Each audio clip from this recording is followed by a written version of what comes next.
and welcome once again. This is another edition of the Daily Trend, a program that always analyzes daily issues. I'm Ms. Occupation, your host for today. Today's program is very interesting and innovative as we elaborate on pertinent issues in our lives. Today, here with me, my co-hosts will be sharing us their views and their thoughts. They'll be introducing themselves after this commercial break. Stay tuned, be right back.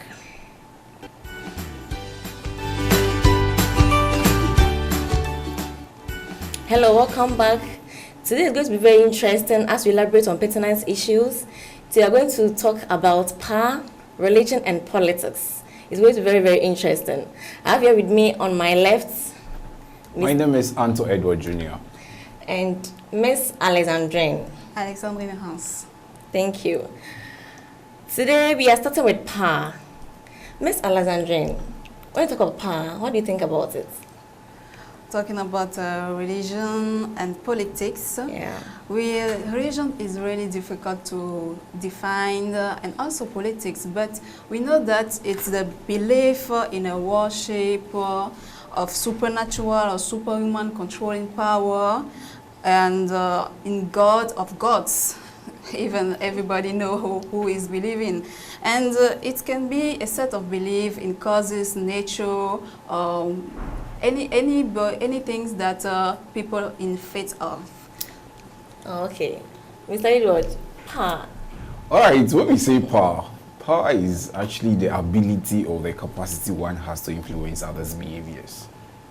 Maybe probably the ability or the capacity you have to influence someone's behavior. Okay, so power can be control, Exactly. It can be strength. Exactly. It can even be your political rights, like Sure. your legal rights to do it. Okay, so now in terms of politics, let's talk about power in politics. What's your take on that? Power in politics, I would actually say that power really has a great influence when it comes to politics, because it is through this same power that people there's this same power that people actually want to be in politics, because that's where they get to do most of their things. So with power in politics, we can talk about the fact that power can actually get people to making certain things, like maybe to abuse people sexually, to also get people to doing certain things for them because they think they have the strength and they have everything that they can do. Okay. To get them. Miss Alexandrine, in terms of politics, are you into politics or? I don't like to talk too much about politics because it's really, really difficult to understand this. But I know that politics is using power.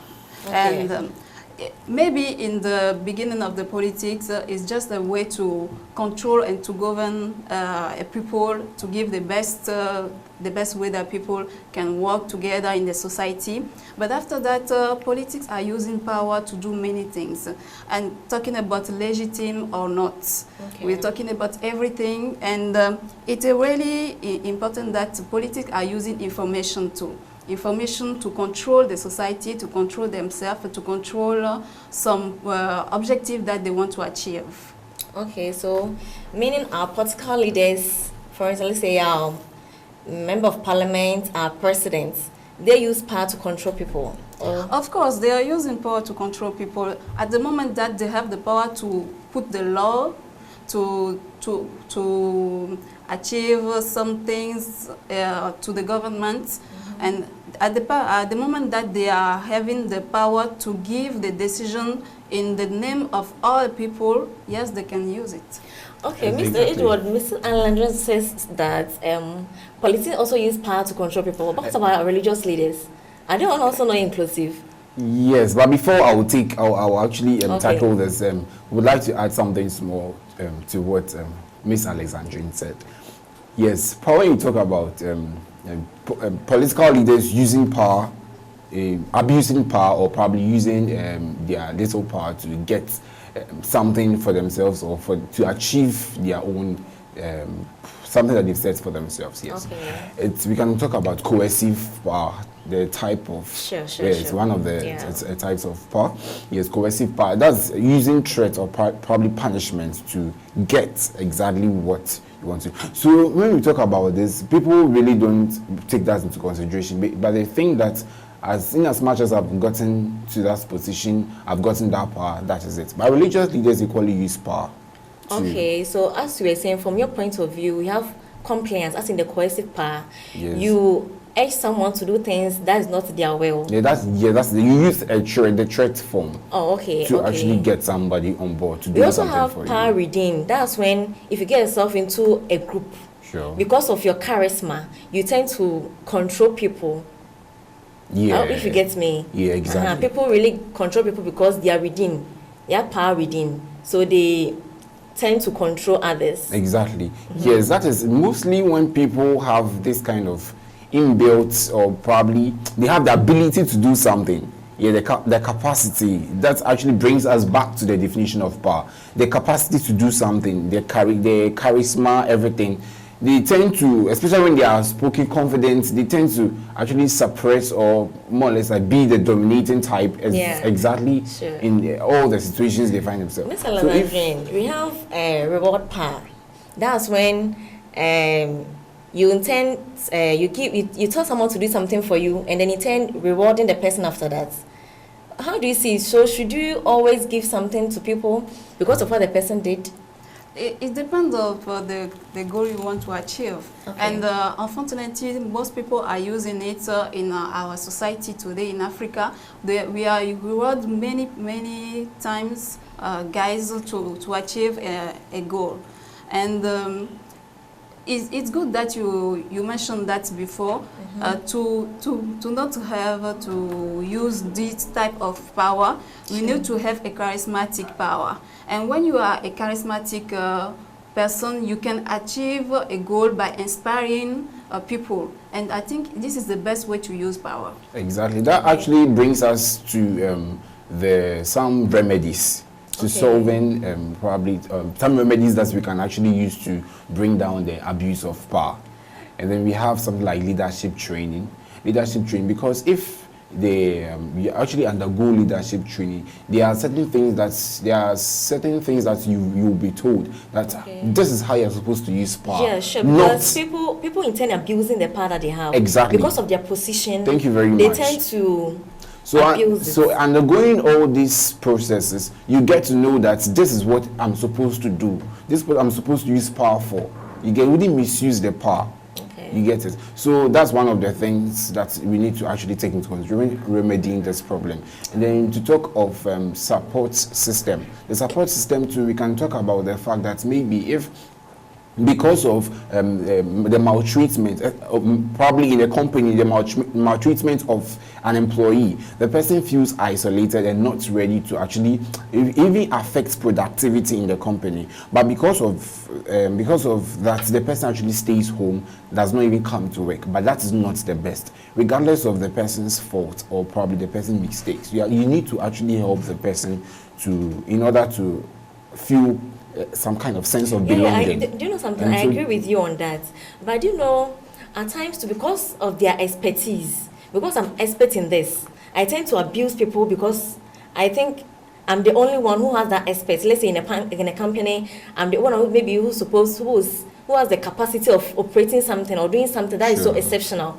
So because of the person tends to abuse it. Exactly. But should it be the case? No. You are supposed to, if you are a true leader and then you actually have undergone you've gone through this kind of leadership process and training, you know what to do at the right time. Since you are not working for yourself alone, for all you know, another person, we are equally different. Elephant you, elephant me. Whatever I can do, you cannot do. If you're an expert in a particular area, that doesn't render me useless, because I am also an expert in another area or domain. So if because you think you can operate a particular machine and I can't, and you think that's okay, that's a reason for you to actually underestimate me or probably use that power you have to probably maltreat me over, that is not the best, because we are working as a team in the company. And so what I can do, you cannot do. So you have to teach me. help me, give me the lessons to actually operate in that particular match. And that is going to be a team achievement, not an individual achievement. But I think that the expert power is coming in natural, because the person have a more experience, the person have more ways to do something. It's not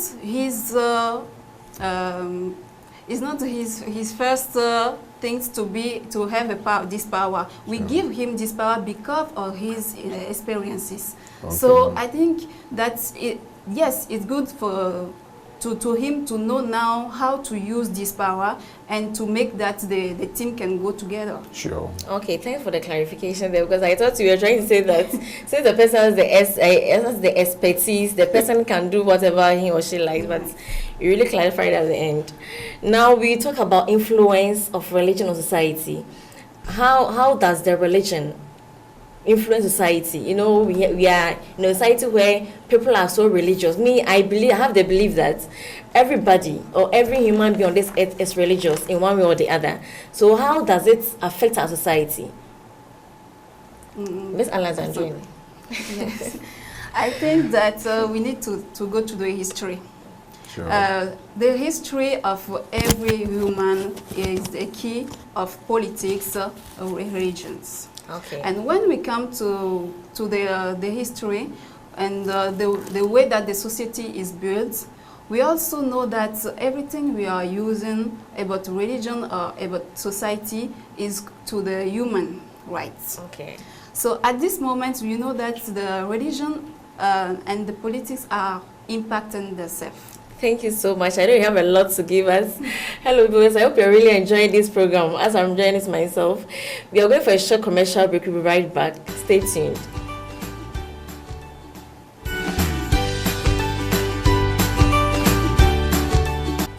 Hello, welcome back. Ms. Alexandrine, before the break, you were saying something about the impact of religion. The impact of the religion in the society, Yeah. yes. And I just explained that the impact of the religion in society is due to our history. And when we come to the society, the way that the society is working, is going on, we see that in education we have the religion who is part of the education.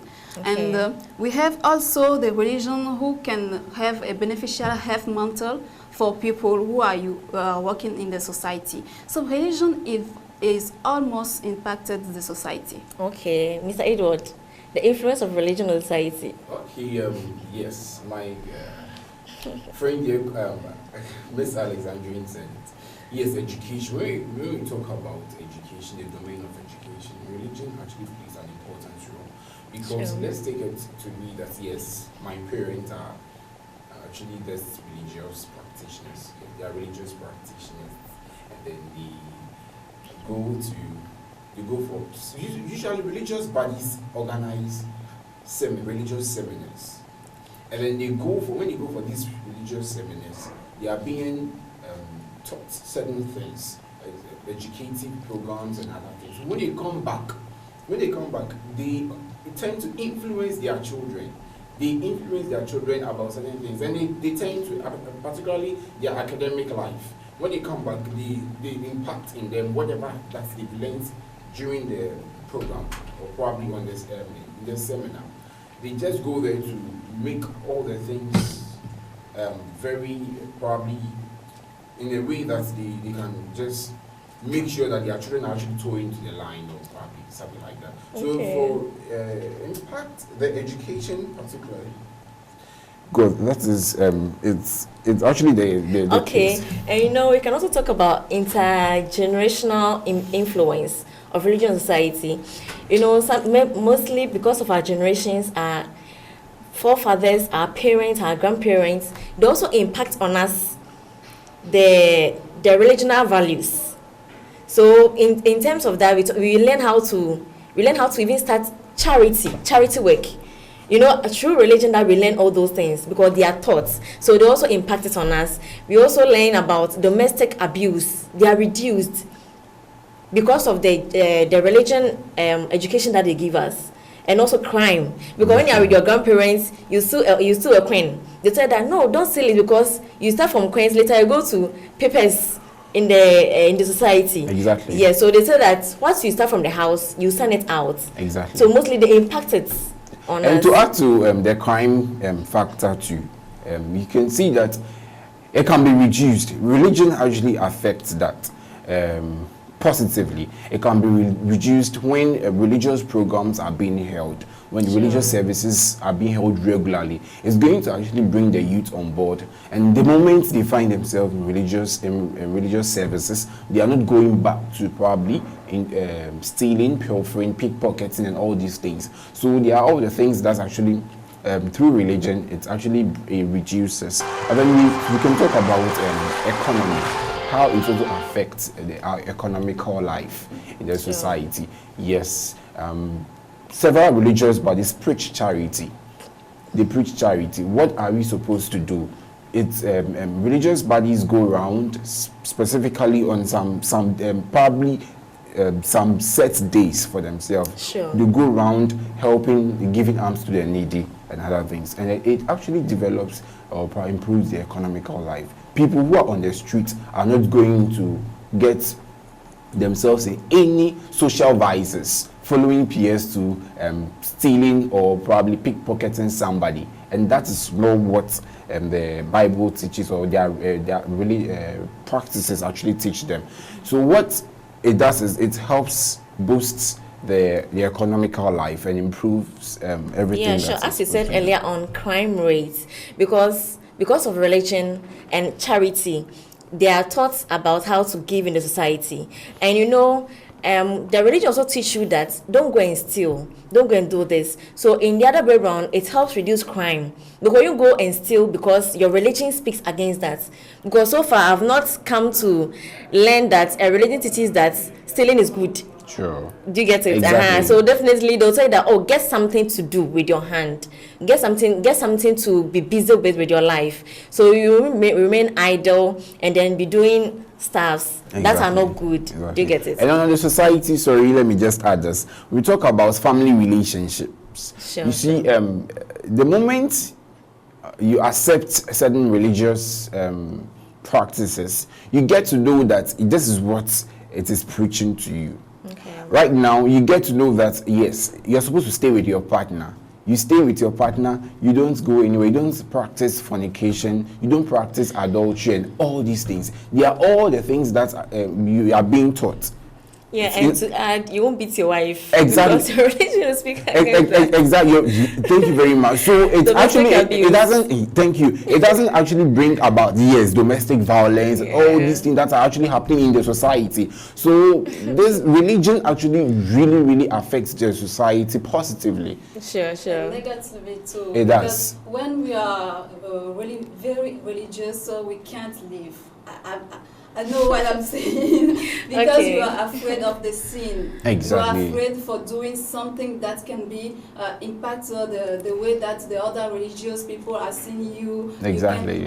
We have the example in the Middle East people, how they are living with how women are treated on those countries because of the religion. So religion is not a positive influences, but it have the negative influences too. Exactly. And we need really to know how we are using our religion. Religion, I think it must be love.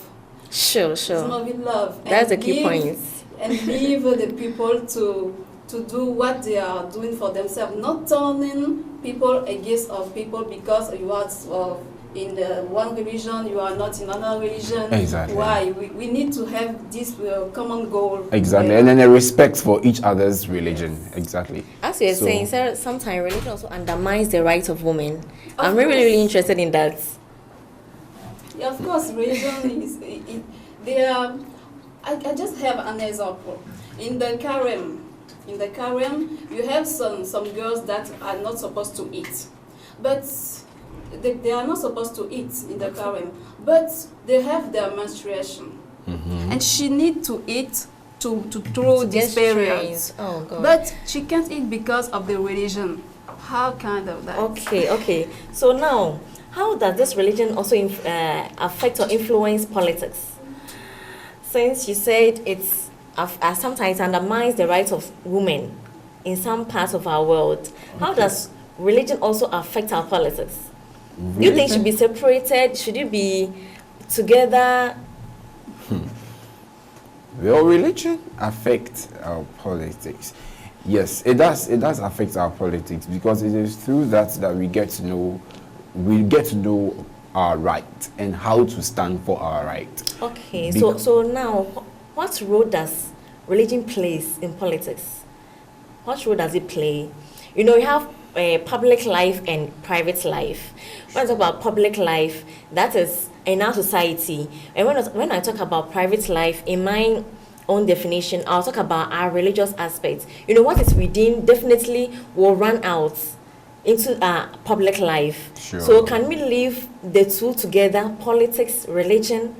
Like, what role does it play? Exactly. Well, actually, trying to bring out a very clear role will probably be challenging here, but what I can say is having something positive within you as far as your religious practices are concerned, you get to know that, okay, this is what my religious practices or probably the teachings actually tell me to do. So I wouldn't do this, I wouldn't do that. But it's actually a path or something that tells you to go this way. So you know that when you are in the world, as far as politics are concerned, you get to know that this is what my teachings actually tell me to do. So I'm not supposed to probably infringe upon somebody's right. I'm not supposed to do that. And through NGOs and some movements that are being formed, you get to know that, okay, this is what I'm supposed to do through this social body movement. I get to do this, I get to help somebody through that. And you don't infringe on anybody's right because your teachings actually tell you to love one another. So you can link that to, you can practice that to realize what you're supposed to do. Okay, and in my own point of view, when I talk about religion to me is not only about restrictively serving a spiritual deity. If I take something or someone as the ultimate thing in my life, it also becomes a religion. Do you get it? So if I take something or something as something ultimate in my life, that thing indirectly sits on the throne of my heart. That thing indirectly shapes my life. Do you get it? So in turn, I would say that if I take politics personally, some people are into politics that much that you can never take them out. Do you get it? Exactly. And me, I have a belief that all human beings are one or the other religious. Whether you are a Christian, you are a Muslim, you are atheist, you are still religious. So I will say that since it's not about always about spiritual deity, it can be something else or even someone, even a person. We can say that we cannot live without it. The fact that we are all religious, you cannot live without politics. It's both. It's mixed together in our lives. So I would say that religion plays a very important role in politics in our lives. But I think I'll best to differ from what you say. Okay. Somebody can be religious and a person cannot, with a person not having a political life too. Okay. It's really important to know that religion is good. Sure. We don't have the problem with the religion. The problem is the religion is using as instruments in politics. Exactly. We need to know that some religions have really good intention, but some religions are really aggressive. And when we are using it in the politics, you have some law that are making that cannot be good for the human rights, that are improving violence, that improving all those negative things. So we really need to know how we are using the religion in politics. And religion and politics must work together in harmony.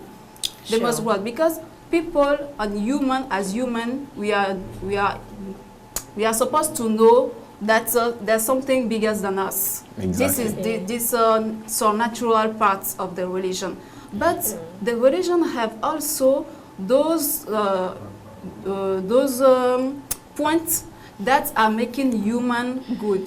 and natural goods to protect environment, protect where we are living, everything. So it's really important that to know how we are using our religion. But you know, most of the time, people also term politics as, in quotes, a dirty game. So I think if you are religious, definitely I have a perception that all religions teaches good morals. So if you have the good morals, definitely if you are in the society, if you are into politics, you know how to behave well in order to serve, give it a good deed. Yeah, and as I said earlier on, it's every religious body has its principles. Sure. And so the principles are actually going to tell you what to do as far as you go into politics. Yes. Exactly. So what we are supposed to do as human beings, as far as our religious life is concerned, we need to know what our religious body, the principles of our religious bodies, and how to mix it or probably liaise it with whatever politics or whatever thing that we are trying to go to. As far as politics is concerned, we need to actually. And so you're trying to say that doctrines, our religious doctrines also have influence or plays a role in politics. Exactly. But also, should religious leaders also be involved in politics? Should it be? Thank you very much. You see, you once said that people actually brand it to be a dirty game, and it's not a dirty game. Sure. Because of the way we've made it, that's our perception. Yes, so that's why I said in quotes. Yeah, thank you very much. That is it. Everybody can actually be involved. We are not exempting anybody. Politics is actually something that we need to.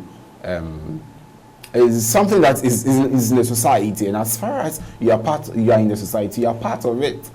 Okay. And it's for the betterment of the society and the country in general. So no one is exempted, unless because of certain acts of certain people, we actually see it to be a dirty game. That's how come people exempt themselves. You get it? Because if I'm a religious person, my principles actually teach me to do this. Stand for the rights of people, speak their truth, make sure that I don't engage in bribery and embezzlement of funds, and then in that kind of area, people actually engage in that act.